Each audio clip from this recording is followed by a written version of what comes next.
हमारे सबसे करीबी रिश्तेदार ग्रेट एप्स हैं, चिंपैंजी, गोरिल्ला, ओरंगुटान और बोनोबो। हम सब होमिनिड ग्रुप का हिस्सा हैं, जिनके पुरखे एक ही हैं और काफी मिलते जुलते हैं। एक खास बात जो सब होमिनिड्स में मिलती है वो है पूंछ का न होना।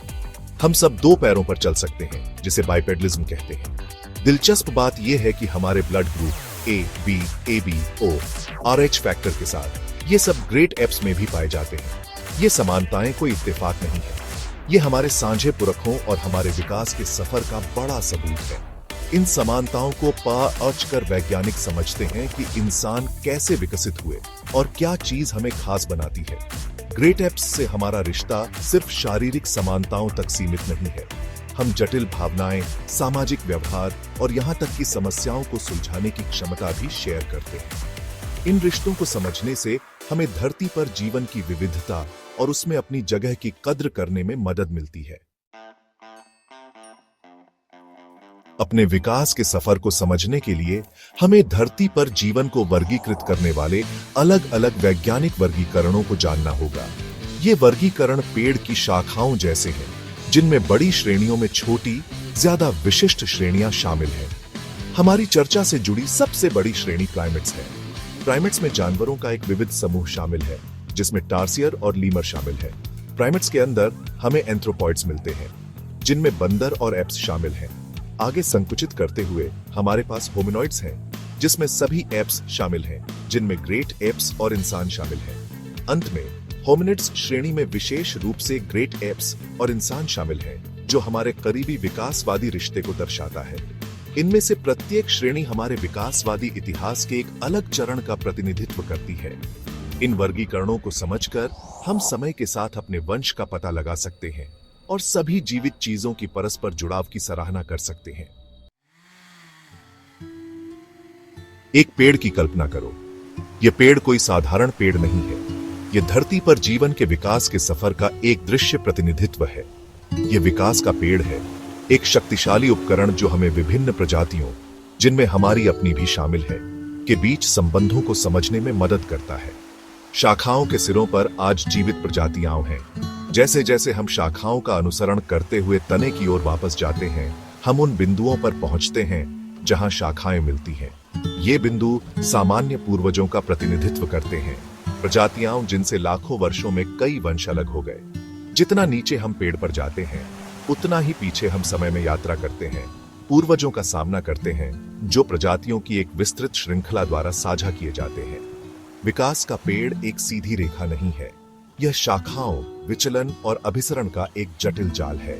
यह जटिल पैटर्न विकास की गतिशील प्रकृति को दर्शाता है। समय के साथ नई प्रजातियां उत्पन्न होती हैं और अन्य विलुप्त हो जाती हैं। हमारे विकास का सफर लाखों साल पहले शुरू हुआ था।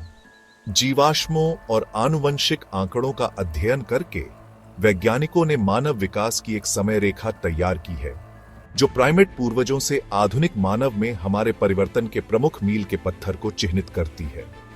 लगभग 60 मिलियन साल पहले प्राइमेट्स का उदय हुआ। ये शुरुआती प्राइमेट्स छोटे, पेड़ों पर रहने वाले जीव थे, जिन्होंने प्राइमेट वंश की नींव रखी। लगभग 25 मिलियन साल पहले होमिनॉइड्स प्रकट हुए, जिनकी विशेषता कुछ प्रजातियों में पूंछ का अभाव थी। द्विपादवाद की ओर यात्रा लगभग 4.4 मिलियन साल पहले अर्डिपिथेकस रैमिडस के साथ शुरू हुई थी। इस प्रजाति ने सीधे चलने की क्षमता प्रदर्शित की, जो मानव विकास में एक महत्वपूर्ण बदलाव का प्रतीक है। लगभग 3.7 से 3 मिलियन साल पहले ऑस्ट्रेलोपिथेकस एफ्रेंसिस, जिसे प्रसिद्ध रूप से लूसी जीवाश्म द्वारा दर्शाया गया है, ने द्विपादवाद को एक परिभाषित मानव विशेषता के रूप में और मजबूत किया। भाग 5। होमो का युग हैबिलिस से इरेक्टस तक। होमो जीनस, जिसमें आधुनिक मानव हैं, लगभग 2.5 मिलियन साल पहले उभरा। शुरुआती सदस्यों में से एक, होमो हैबिलिस ने उपकरण के उपयोग के माध्यम से खुद को अलग किया, संज्ञानात्मक विकास के शुरुआती संकेत दिखाए। होमो इरेक्टस लगभग 1.9 मिलियन साल पहले प्रकट हुआ, मानव विकास को एक कदम आगे ले गया। होमो इरेक्टस के पास अपने पूर्ववर्तियों की तुलना में बड़ा मस्तिष्क का आकार था और उसने आग के उपयोग में महारत हासिल की, जो मानव इतिहास में एक महत्वपूर्ण प्रगति थी। इस प्रजाति ने उन्नत सामाजिक व्यवहार भी प्रदर्शित किया और अफ्रीका से बाहर चली गई, दुनिया के विभिन्न हिस्सों में फैल गई। ये अनुकूलन और प्रवास मानव विकास के पाठ्यक्रम को आकार देने में महत्वपूर्ण थे। होमो इरेक्टस के उद्भव ने संज्ञानात्मक क्षमताओं और सांस्कृतिक जटिलता में एक महत्वपूर्ण छलांग लगाई। आग को नियंत्रित करने की उनकी क्षमता ने गर्मी, शिकारियों से सुरक्षा और पका हुआ भोजन प्रदान किया, जिसने उच्च पोषण मूल्य प्रदान किया और बीमारी के जोखिम को कम किया। भाग 6, निएंडरथल और हम, एक साझा इतिहास। जबकि होमोसेपियंस अंततः प्रमुख मानव प्रजाति बन गए, हम अपने विकासवादी यात्रा में अकेले नहीं थे।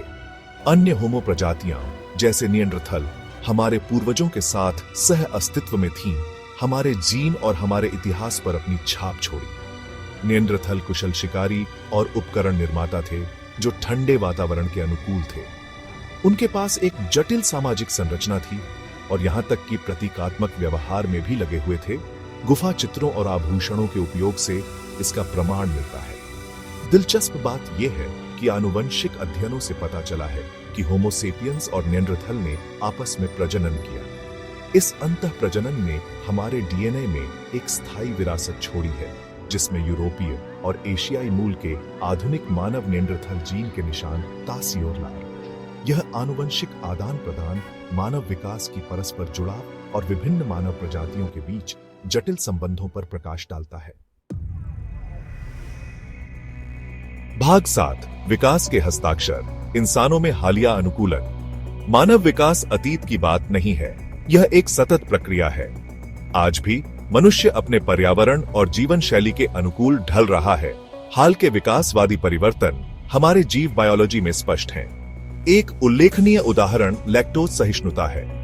मूल रूप से मनुष्य केवल शैशवावस्था के दौरान दूध में शर्करा लैक्टोज को पचा सकते थे। हालांकि कृषि के आगमन और जानवरों के पालतू बनाने के साथ दूध आसानी से उपलब्ध खाद्य स्रोत बन गया। इससे एक आनुवंशिक परिवर्तन हुआ जिसने कुछ आबादी को अपने पूरे जीवन में लैक्टोज को पचाने की अनुमति दी, जिससे एक महत्वपूर्ण पोषण लाभ मिला। एक और उदाहरण त्वचा के रंग में भिन्नता है। जैसे जैसे मनुष्य अफ्रीका से बाहर और यूवी विकिरण के अलग अलग स्तरों वाले क्षेत्रों में चले गए, त्वचा की रंजकता तदनुसार अनुकूलित हो गई। भूमध्य रेखीय क्षेत्रों में गहरे रंग की त्वचा ने सूर्य की हानिकारक किरणों से सुरक्षा प्रदान की, जबकि हल्के रंग की त्वचा ने कम धूप वाले क्षेत्रों में बेहतर विटामिन डी संश्लेषण की अनुमति दी। भाग 8, अंतहीन कहानी, विकास जारी है। विकास मानव कहानी में एक समाप्त अध्याय नहीं है। यह एक सतत प्रक्रिया है जो हमारी प्रजातियों को सूक्ष्म लेकिन महत्वपूर्ण तरीकों से आकार देती है। जबकि विकास की गति धीमी लग सकती है, यह याद रखना महत्वपूर्ण है कि यह समय के विशाल हिस्सों में होता है, जिसमें छोटे बदलाव पीढ़ियों से जमा होते रहते हैं। जलवायु परिवर्तन, उभरती बीमारियां और तकनीकी प्रगति जैसे कारक मानव आबादी पर चयनात्मक दबाव डालते रहते हैं, संभावित रूप से आगे विकासवादी परिवर्तनों को बढ़ावा देते हैं। जबकि मानव विकास के सटीक पाठ्यक्रम की भविष्यवाणी करना असंभव है, हम निश्चित हो सकते हैं कि हमारी प्रजाति अपने आसपास की दुनिया के जवाब में अनुकूलन और परिवर्तन करना जारी रखेगी। विकास की निरंतर प्रकृति को समझने से हमें जीवन की भव्य योजना में अपने स्थान की सराहना करने में मदद मिलती है। यह हमें याद दिलाता है कि हम विकास का अंतिम उत्पाद नहीं है, बल्कि एक निरंतर और लगातार विकसित होने वाली यात्रा पर एक बिंदु है।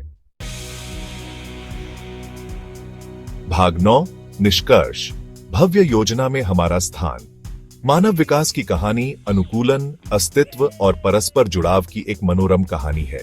हमारे प्राइमेट पूर्वजों से लेकर आधुनिक मानव तक हमारा वंश प्राकृतिक चयन की शक्ति और पृथ्वी पर जीवन की उल्लेखनीय विविधता का प्रमाण है। अपने विकासवादी इतिहास को समझकर हम उन लक्षणों के लिए गहरी सराहना प्राप्त करते हैं जो हमें मानव बनाते हैं। हमारे बड़े दिमाग और द्विपाद गमन से लेकर भाषा और जटिल विचारों की हमारी क्षमता तक, हम जीवन के जाल के भीतर अपने स्थान को भी पहचानते हैं। सभी जीवित चीजों के साथ अपने साझा वंश और ग्रह की जैव विविधता की रक्षा करने की जिम्मेदारी को स्वीकार करते हैं। जैसे जैसे हम एक बदलती दुनिया में विकसित होते और अनुकूल होते जाते हैं, आइए हम अपने अतीत के ज्ञान और अपने और पृथ्वी पर सभी जीवन के लिए एक स्थायी भविष्य को आकार देने के ज्ञान को अपने साथ रखें।